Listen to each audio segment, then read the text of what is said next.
Hello student, class 12 matrices chapter start करने जा रहे हैं। हम इंट्रोडक्शन ऑफ मैट्रिक्स के बारे में बताएंगे, तो इंट्रोडक्शन ऑफ मैट्रिक्स को ध्यान से देखना। सबसे पहले ये जो मैट्रिक्स है और मैट्रिसेस है, ये दोनों वर्ड एक ही है। मैट्रिक्स का प्लूरल वर्ड जो है वो मैट्रिक्स बोला जाता है। एक तो ये वर्डिंग हमें याद रखनी है भाई, जो ये मैट्रिक्स है इसी का प्लूरल वर्ड जो आता है वो मैट्रिक्स आता है।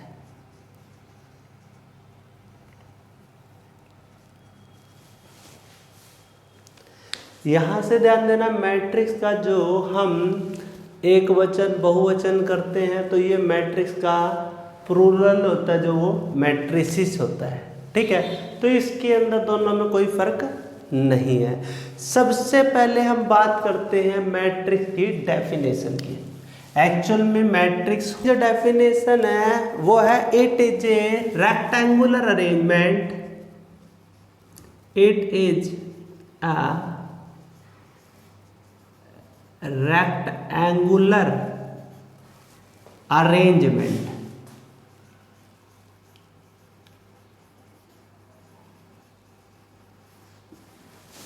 It is a rectangular arrangement of number and function.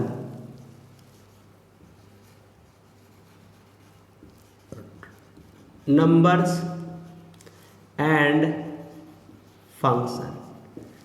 Actual में ध्यान से देखना, जो मैट्रिक्स होती है वो एक रेक्टेंगुलर अरेंजमेंट होती है। नंबर एंड फंक्शन को हम रेक्टेंगुलर के अंदर अरेंज कर देते हैं, उसी को हम मैट्रिक्स बोलते हैं। एक्चुअल में इसे अरेंज करना, देखो अब एक बार हम किसी चीज को अरेंज करते हैं, नंबरों को अरेंज करते हैं 5 7 3 2 9 5, ये अरेंज कर दिया। एक्चुअल में अगर तुम इसे ध्यान से देखो, अगर मैं ये चीजें बना देता हूं तो हम इसे टेबुलर फॉर्म बोलते हैं। किसी नंबर को अगर टेबल में अरेंज कर देते, जैसे इसको मैंने टेबल में अरेंज कर दिया है। अब टेबल में अरेंज करने का मतलब देखो, जैसे लगा लो हमारे पास ये ए है और ये हमारे पास बी है। ए के पास एप्पल कितने हैं, ग्रेप्स कितने हैं, ऑरेंज कितने हैं, ये डाटा दिखा दिया। बी के पास एप्पल कितने हैं, ग्रेप्स कितने हैं, ऑरेंज कितने हैं, ये डाटा दिखा दिया। अगर हम इसको ऐसे कभी भी अरेंजमेंट करते हैं तो इसको टेबुलर फॉर्म बोलते हैं। किस फॉर्म में दिखाया हमने? टेबुलर फॉर्म में दिखाया। टेबुलर फॉर्म या टेबुलर मेथड ऐसा होता है, किसी भी डाटा को, किसी भी नंबर, किसी भी डाटा को टेबल की फॉर्म में शो कर दो, उसे टेबुलर फॉर्म बोलते हैं। अब हम इसको टेबुलर फॉर्म में नहीं, मुझे तो मैट्रिक्स फॉर्म में शो करना है, तो हम मैट्रिक्स फॉर्म में देखो कैसे शो करते हैं भाई। मैट्रिक्स के लिए हमें हो है रेक्टेंगुलर अरेंजमेंट करनी है। नंबर एंड फंक्शन की, पहले मैं नंबर की टेबुलर फॉर्म बनाते हैं 1 2 3 4 5 6, और इसे हम बोलते हैं मैट्रिक्स। ये हमारे पास मैट्रिक्स के अंदर रेक्टेंगुलर फॉर्म के अंदर जो अरेंजमेंट आई है नंबर एंड फंक्शन की, वो चीजें हमने लिख दी है। ये जो हमारे साइन है ये मैट्रिक्स के साइन है। एक्चुअल में ये साइन बड़ी ब्रैकेट की तरह होता है, ये रेक्टेंगुलर के साइन है।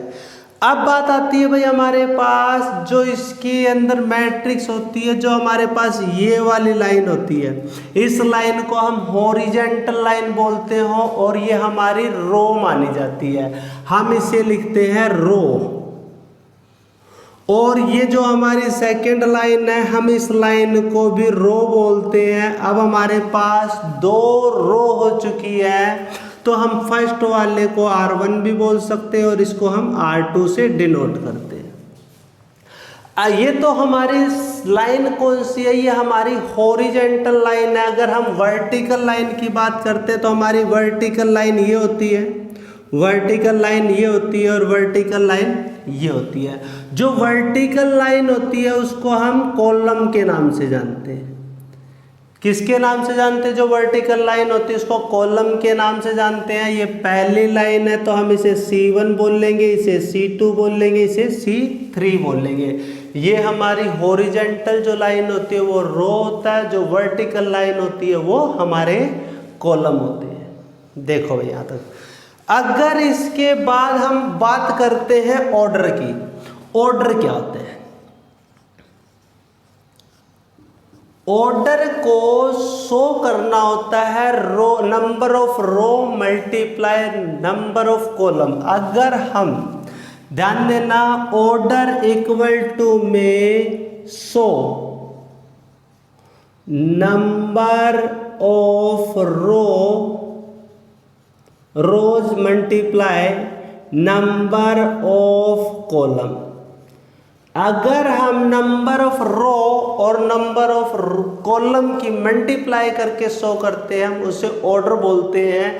अगर देखो भी एग्जांपल, हमारे पास यहाँ पे नंबर ऑफ रो कितनी है?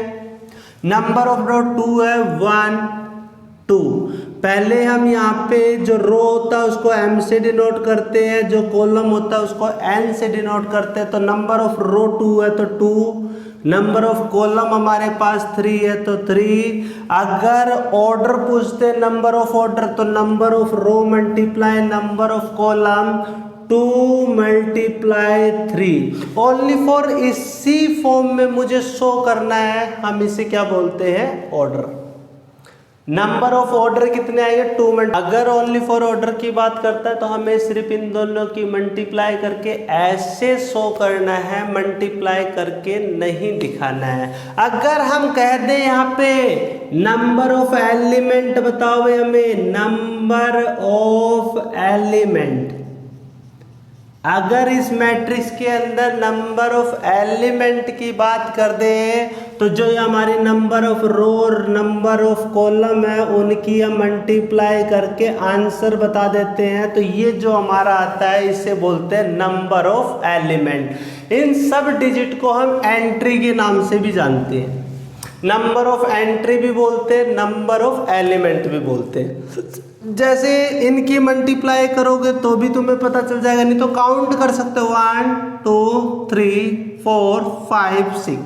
हम नंबर ऑफ एलिमेंट इन्हें भी बोल सकते हैं, ये हमारे नंबर ऑफ एलिमेंट 6 है। करते हैं नेम्स ऑफ एलिमेंट। जो हमारे पास जितने भी एलिमेंट होते हैं उनके नेम्स कैसे रखे जाते हैं, तो ये ध्यान से देखना भाई।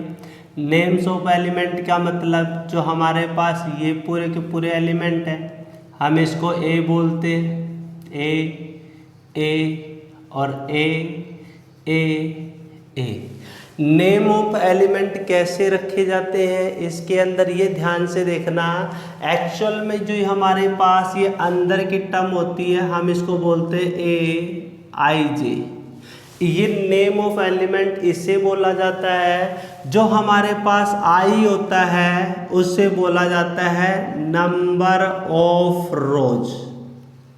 जो ये आई है, आई डिनोट करता है नंबर ऑफ रोज कितनी है, और जो हमारे पास जे है वो डिनोट करता है नंबर ऑफ कॉलम कौन सा है, वो नंबर ऑफ कॉलम कौन सा है। जैसे मैं बात करता हूँ इसकी, तो हम इसे बोलते हैं 1 और 1। ये कैसे बोलते हैं ये देखो भाई, ये हमारे पास नंबर ऑफ रो कौन सी है, ये नंबर ऑफ रो फर्स्ट है तो हम आई की जगह 1 लगा देंगे, और कॉलम हमारा कौन सा है, फर्स्ट है, तो हम जे की जगह भी 1 लगा देंगे। मैंने तुम्हें बताया है ए आई जे की फॉर्म में होता है। आई का मतलब नंबर ऑफ रो होता है, जे का मतलब नंबर ऑफ कॉलम होता है। तो हम इसको बोलते हैं, इसके अंदर रो तो फर्स्ट है और कॉलम भी फर्स्ट है तो 1 1 लिख देते हैं। सेकंड वाले में देखते हैं तो इसके अंदर रो हमारे पास फर्स्ट है भाई, तो रो के लिए तो 1 लिखेंगे, लेकिन इस बार कॉलम कौन सा है, सेकंड। अगर कॉलम हमारे पास सेकंड है तो जे की वैल्यू मुझे 2 लिखना पड़ेगा। रो देखेंगे तो फिर इसके लिए हमारे पास रो फर्स्ट है। अगर हम कॉलम की बात करते हैं, ये कॉलम फर्स्ट है, कॉलम सेकंड है, ये कॉलम हमारा थर्ड है। तो हमारे पास ये नेम ऑफ एलिमेंट होता है A11, A12, A13। अगर हम इसकी बात करते तो रो फर्स्ट ये है, रो सेकंड ये है, तो रो तो इसके अंदर सेकंड हो जाएगी। कॉलम की बात करते तो कॉलम इसके अंदर हमारा फर्स्ट आएगा, तो ये A21 माना जाएगा। इसकी बात करते तो रो हमारे पास सेकंड है और कॉलम भी हमारे पास सेकंड है, तो इसलिए हम इसको 22 बोलते हैं। रो हमारे पास सेकंड है और कॉलम हमारे पास थर्ड है, तो ये हम 23 बोलते हैं। ये नेम ऑफ एलिमेंट माना गया है। नेम ऑफ एलिमेंट अच्छे से पता चल गया अब तुम्हें। इसके आई इक्वल टू है नंबर ऑफ रो कौन सी है, जे मतलब है नंबर ऑफ कॉलम कौन सा है, और इसको हमने ऐसे। अब हम बता रहे हैं भाई टाइप्स ऑफ मैट्रिक्स।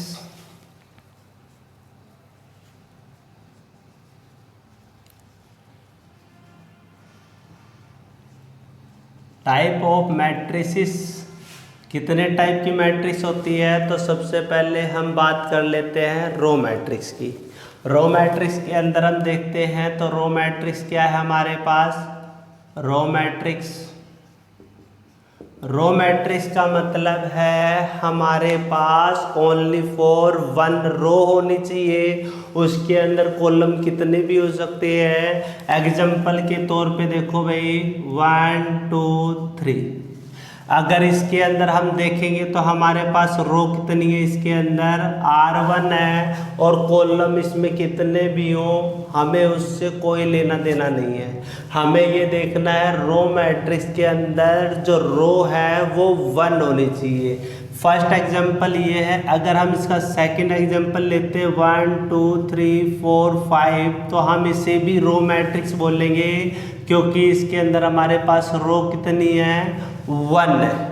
अगर रो 1 होती है तो उसे रो मैट्रिक्स बोलते हैं। अगर हमारे पास कॉलम 1 होता है तो हम इसे कॉलम मैट्रिक्स बोलते हैं। ये हमारी रो मैट्रिक्स है। अगर मैं इसके ऑर्डर पूछता हूँ तो ऑर्डर होते हैं रो मल्टीप्लाई में कॉलम। हमारे पास रो इसमें 1 है और कॉलम 1 है 2 है 3 है, इसमें कॉलम हमारे 3 माने जाएंगे, तो ऑर्डर आएंगे हमारे 1 × 3। अगर रो की बात करते हैं तो रो हमारे पास यहाँ पे 1 है, कॉलम की बात करते तो कॉलम हमारे पास यहाँ पे 5 है, तो हम लिख सकते हैं 1 × 5, इसे हम रो मैट्रिक्स बोलते हैं। Type number 1। सेकेंड टाइप अब हम बोलते हैं तो सेकेंड टाइप आता है हमारे पास कॉलम मैट्रिक्स। कॉलम मैट्रिक्स इसके अंदर तुम बोल सकते हो भाई बिल्कुल इसकी अपोजिट होती है। इसमें तो रो 1 होती है, उसके अंदर कॉलम 1 होना चाहिए। एक्चुअल में एग्जांपल के तौर पे हम ऐसे लिख सकते हैं 1 2 3। ध्यान से देखो इसके अंदर कॉलम 1 है तो हम इसे कॉलम मैट्रिक्स बोलते हैं। एक्चुअल में रो मल्टीप्लाई कॉलम बोलोगे तो रो 1 है, रो 2 है, रो 3 है। अगर रो 3 है तो रो 3 × 1 बोलते हैं, तो इसे ये हमारा ऑर्डर हो जाता है।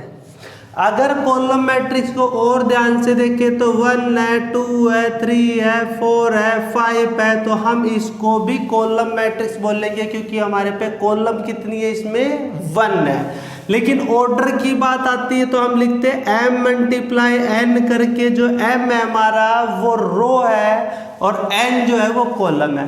रो हमारे पास 1 है 2 है 3 है 4 है 5 है। रो तो हमारे पास 5 है और कॉलम 1 है।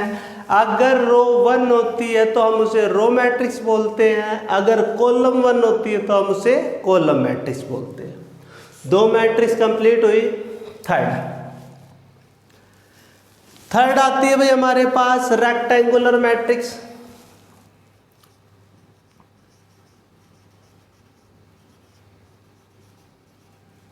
कौन सी मैट्रिक्स आती है, rectangular matrix.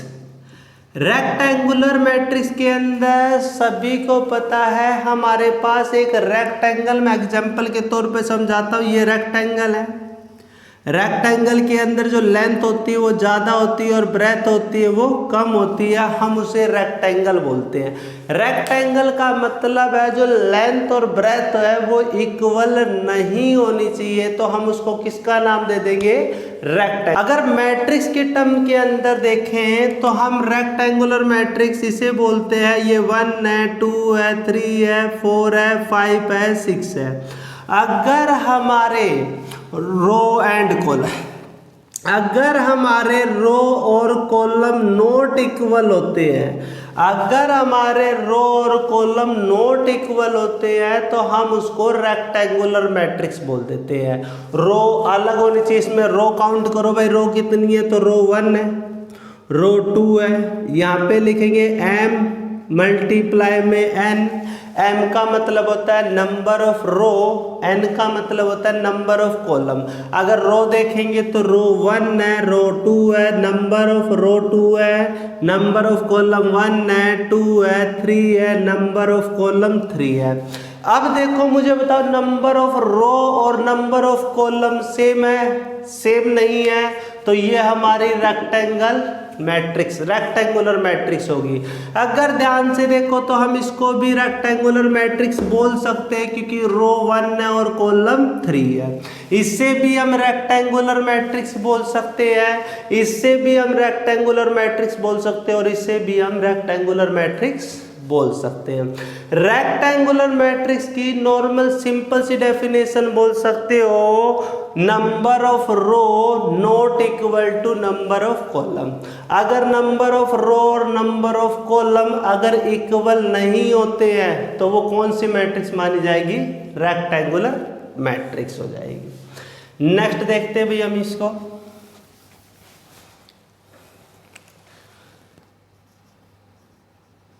Row not equal to column.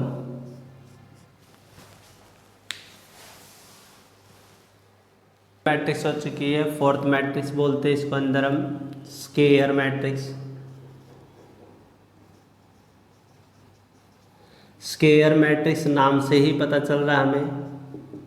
Square matrix के अंदर अगर मैं एग्जांपल लेता हूँ, स्केयर होता क्या है, तो स्केयर के अंदर ध्यान से देखना भाई, जो हमारे पास स्केयर होता है उसकी ऑल साइड आर इक्वल होती है। जितनी हमारी ये वाली लेंथ होगी उतनी ही ये लेंथ होगी, उतनी ही ये लेंथ होगी, उतनी ही ये लेंथ होगी, तो हम इसको स्केयर मैट्रिक्स स्केयर बोलते हैं। अगर मैट्रिक्स की फॉर्म में लेकर आना चाहते हैं हम, तो इसके अंदर याद रखना नंबर ऑफ रो मल्टीप्लाई में नंबर ऑफ कॉलम वो हमारे सेम होने चाहिए।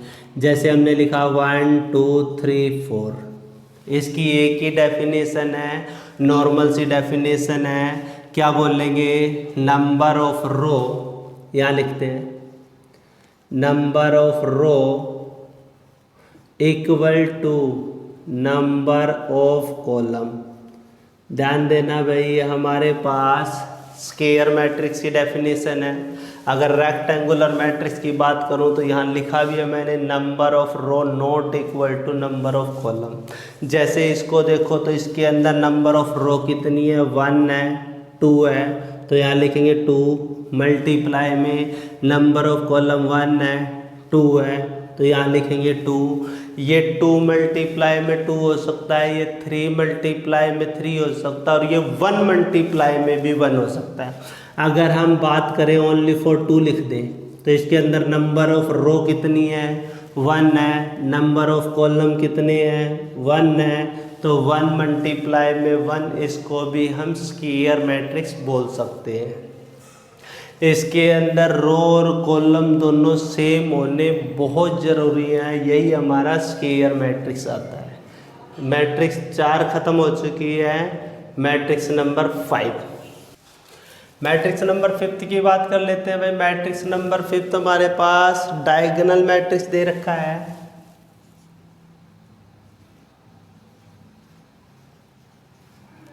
डायगोनल मैट्रिक्स है ये, और डायगोनल मैट्रिक्स के अंदर ध्यान से देखना, ओनली फॉर डायगोनल में डिजिट होगी, अदरवाइज ऑल डिजिट आर 0।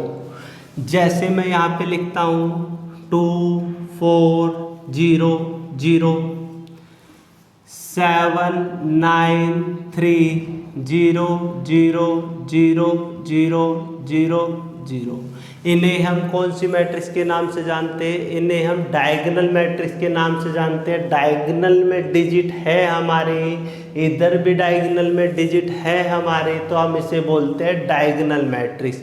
लेकिन इसकी एक कंडीशन है, जो डायगोनल मैट्रिक्स है वो अपने आप में स्केयर मैट्रिक्स होनी चाहिए। अगर वो स्केयर मैट्रिक्स नहीं होगी तो हम उसको डायगोनल नहीं बोल सकते। जैसे इसके अंदर देखो तो रो कितने हैं 2 और कॉलम कितने हैं 2। इसके अंदर रो देखो तो 3 और कॉलम है 3। एक्चुअल में बहुत सारे बच्चे बोलेंगे सर ये भी तो डायगोनल होता है। हम मैट्रिक्स के अंदर इसे डायगोनल नहीं लेते, हम ओनली फॉर मैट्रिक्स के अंदर इसको डायगोनल बोलते हैं। अब अगर जैसे यहाँ देखते हैं हम एक 1 2 3 4 5 6, क्या इसको हम डायगोनल मैट्रिक्स के बारे में बोल सकते हैं? एक्चुअल में ना। तो इसको मुझे बताओ ये स्क्वायर मैट्रिक्स है या रेक्टेंगल मैट्रिक्स है? तो ये एक रेक्टेंगल मैट्रिक्स जाएगा हमारे पास। रो तो 2 है और कॉलम 3 है। अगर रो 2 है कॉलम 3 है तो ये रेक्टेंगल मैट्रिक्स, हम इसको डायगोनल मैट्रिक्स के हिसाब से इसको देख भी नहीं सकते। अगर कहीं पे 0 होता तो भी हम इसे डायगोनल मैट्रिक्स नहीं बोल सकते। डायगोनल मैट्रिक्स के लिए स्क्वायर मैट्रिक्स होना जरूरी है, और स्क्वायर मैट्रिक्स होने के बाद डायगोनल में कोई डिजिट होनी चाहिए, अदरवाइज सारे डिजिट 0 होनी चाहिए। तो इसकी डेफिनेशन भी लिख सकते हैं, only number in diagonal, only number in diagonal. बताइए भाई कि डायगोनल में डिजिट होनी चाहिए, अदर डिजिट हमारी ऑल अदर डिजिट आर 0। अब हम बात कर लेते हैं भाई जो स्केलर मैट्रिक्स। स्केलर मैट्रिक्स भी एक डायगोनल मैट्रिक्स की तरह होता है, लेकिन जो इसके अंदर ये डायगोनल में डिजिट होनी चाहिए वो सेम होनी चाहिए। ये भी एक स्केलर मैट्रिक्स भी एक स्क्वायर मैट्रिक्स होनी चाहिए, और इसके डायगोनल में डिजिट सेम होनी चाहिए, अदरवाइज 0 होनी चाहिए। जैसे इसका एक और एग्जांपल ले लेते हैं हम 3 3 3 0 0 0 0 0, तो हम इसको भी हम क्या बोल सकते हैं? स्केलर मैट्रिक्स बोल सकते हैं। स्केलर मैट्रिक्स की कंडीशन भी है, स्केलर मैट्रिक्स अपने आप में स्क्वायर मैट्रिक्स होना चाहिए और डायगोनल की डिजिट सेम होनी चाहिए। एक्चुअल में हम स्केलर मैट्रिक्स को डायगोनल मैट्रिक्स भी बोल सकते हैं। स्केलर को क्या क्या बोल सकते हैं? स्केलर भी बोल सकते हैं और डायगोनल भी बोल सकते हैं। इसे ओनली फॉर डायगोनल बोलते हैं। इसके बाद अगर हम 7 मैट्रिक्स की बात करते हैं तो उस मैट्रिक्स का नाम है आइडेंटिटी मैट्रिक्स। आइडेंटिटी मैट्रिक्स का मतलब होता है जो हमारे पास यहाँ पर 1 0 0 1 हो सकता है, या फिर हम यहाँ लिखेंगे 1 0 0 0 1 0 0 0 1। इसे हम जो बोलते हैं आइडेंटिटी मैट्रिक्स बोलते हैं। इसके डायगोनल में ओनली फॉर 1 हो सकता है, 1 के अलावा कुछ भी नहीं हो सकता इसे डायगोनल। इसकी भी यही कंडीशन है, ये भी स्क्वायर मैट्रिक्स हो सकता है, या तो हम बोल सकते हैं 2 × 2 या बोल सकते हैं 3 × 3। मतलब इसमें रो भी 2 है, कॉलम भी 2 है, रो भी 3 है, कॉलम भी 3 है। एक्चुअल में हम इसको 3 नाम से जान सकते हैं। इसको डायगोनल मैट्रिक्स भी बोलते हैं, डायगोनल मैट्रिक्स भी बोल सकते हैं, और इसको हम स्केलर मैट्रिक्स भी बोल सकते हैं, और इसको हम आइडेंटिटी मैट्रिक्स भी बोल सकते हैं, क्योंकि ये हमारी तीनों कंडीशन को सेटिस्फाई कर रहा है। लेकिन हम ज़्यादातर आइडेंटिटी मैट्रिक्स को, अगर आई हो तो आई से हम आइडेंटिटी मैट्रिक्स को डिनोट करते हैं, और ये वाली मैट्रिक्स है। अगर इससे देखें तो हम इसको डायगोनल मैट्रिक्स बोल सकते हैं। ये डायगोनल मैट्रिक्स भी है, और इसी को हम स्केलर मैट्रिक्स भी बोल सकते हैं। और ये ओनली फॉर डायगोनल मैट्रिक्स है, इसका और कोई भी नाम नहीं। ये तीनों की तीनों बिल्कुल मैच होने वाली है, तो इसको ध्यान से देखना। एक हमारे पास और भी मैट्रिक्स है जिसे हम बोलते हैं जीरो मैट्रिक्स। जीरो मैट्रिक्स के अंदर ऑल एलिमेंट आर जीरो होते हैं। हम इस जीरो मैट्रिक्स को ऐसा भी शो कर सकते हैं, इस जीरो मैट्रिक्स को हम ऐसे भी शो कर सकते हैं, और इस जीरो मैट्रिक्स को हम ऐसा भी शो कर सकते हैं। ये सब का सब हमारा क्या माना जाएगा? जीरो मैट्रिक्स होता है। जीरो मैट्रिक्स में कितनी भी जीरो लगा सकते हो, ये सारे की सारी हमारे जीरो मैट्रिक्स मानी जाती है। जीरो मैट्रिक्स को ऐसे भी लिख सकते हैं, ऐसे भी लिख सकते हैं और ऐसे भी लिख सकते हैं। ये हमारी टाइप ऑफ मैट्रिक्स सिंपल थी, ये कंप्लीट हो चुकी है। इंट्रोडक्शन ऑफ मैट्रिक्स का वीडियो कंप्लीट। अब हम करेंगे एक्सरसाइज।